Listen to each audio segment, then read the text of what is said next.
में ही सारे राज्य हैं। जो जिस राज्य की भी हम लोग बात करें तो देखिए, आदर्श स्थिति तो तभी बनती है जब हम सब लोग, चाहे केंद्र सरकार हो या स्टेट की सरकारें हो, एक निश्चित रूप से एक सहमति बना के इस पे हम लोग जैसे वर्कआउट करें। लेकिन कुछ बातें हैं, देखिए सब्सिडी एक डिफरेंट चीज है, लेकिन आप फ्री रेवड़ी बांटना एक डिफरेंट चीज है। मैं कुछ ये डिफरेंस आज तक मुझे नहीं बता पाया, चौथा या पांचवा कार्यक्रम में कर रहा हूं। मैं बताता हूं, मैं बता दूंगा हूं। जैसे हम ही लोग बिहार में आदरणीय नीतीश कुमार जी, हम लोग साइकिल बांटने का काम करते हैं लड़कियों में।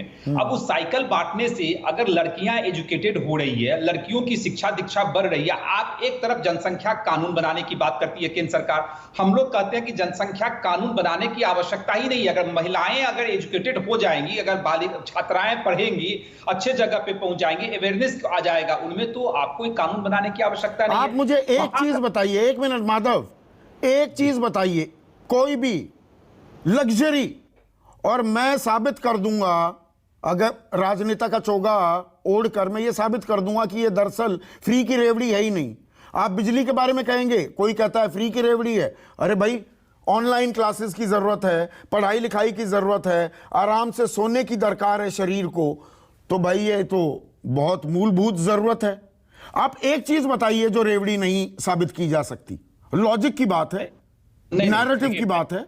नहीं, मैं बताता हूं। अगर आप पूरा फ्री 300 यूनिट अगर बिजली फ्री दे रहे हैं, जैसे दिल्ली सरकार कह रही है 300 यूनिट या 200 यूनिट, मुझे नहीं पता है, आप उसको रेवड़ी बोल सकते हो। हम लोग बिहार में किसानों को जैसे सब्सिडी दे देते हैं, इलेक्ट्रिसिटी सप्लाई करते हैं, बहुत सारे ऐसे स्कीम सरकार निकालती है, आदरणीय मुख्यमंत्री जी निकालते हैं, जहां लगता है कि नहीं किसानों पर सब्सिडी देना जरूरी है, क्योंकि किसान जो है घाटे में रह रहा है या कुछ उस तरह के बारिश, बच्चे पढ़ाई लिखाई करेंगे, फ्री की बिजली दे दो, अनाज दे दो। अनाज के बारे में मद्रास हाई कोर्ट ने कहा, यू मेक पीपल लेजी।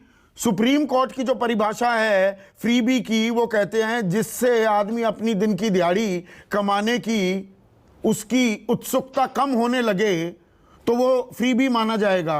तो 5 किलो अनाज घर में मिल गया, आप मजदूरी नहीं करेंगे कि भैया ठीक है खाने के दाने तो मिल गए, तो वो फ्रीबी हो जाएगा। दूसरा कहेगा बिल्कुल फ्रीबी नहीं। चेक एंड बैलेंस तो बनाने की आवश्यकता है। आपने सही कहा, जैसे देखिए हम लोग ही बिहार में अगर जो छात्राएं चाहती हैं कि उद्यमी बने, यानी इंडस्ट्री खड़ा करें, तो हम लोग उसको सब्सिडी के रूप में लोन देने का भी काम करते हैं। उसको आप फ्री भी नहीं कर सकते हैं, क्योंकि कहीं ना कहीं जो है अपनी सहूलियत से हम रेवड़ियों को रेवड़ी या मेवा नहीं 100% सेवा या मेवा बताते रहेंगे।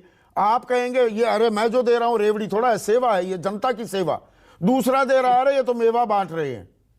कुछ जन कल्याणकारी योजनाएं तो हर सरकार को चलानी पड़ेगी। संदीप जी, आप भी जानते हैं, अगर गरीबों को अनाज अगर देने की आवश्यकता कोविड के टाइम में हुई और 85 करोड़ से ज्यादा लोगों को अगर केंद्र सरकार ने अनाज देने का काम किया, कोविड पेंडेमिक था, एक वैश्विक महामारी जो है, तो स्वाभाविक है वहां तो आवश्यकता थी। अब उसको आप रेवड़ी नहीं कर सकते हैं। हाँ, लेकिन यह लगातार अगर बरसों तक चलता रहे तो निश्चित तो चला ना, कोविड चला भी गया। नेशनल फूड सिक्योरिटी एक्ट है, सार्वजनिक वितरण प्रणाली के तहत सब्सिडाइज दाल और चावल और गेहूं मिलता है ना आम आदमी को, 2 रुपए 3 रुपए किलो, 5 किलो आपने दिया क्योंकि चुनाव थे।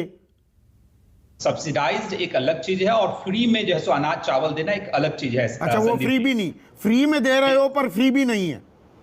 नहीं, स्वाभाविक आप कुछ चार्ज कर रहे हो ना, आप सस्ते रेट पे आप उनको प्रोवाइड कर रहे हो। यही तो खेल होता है, यही तो खेल है। जब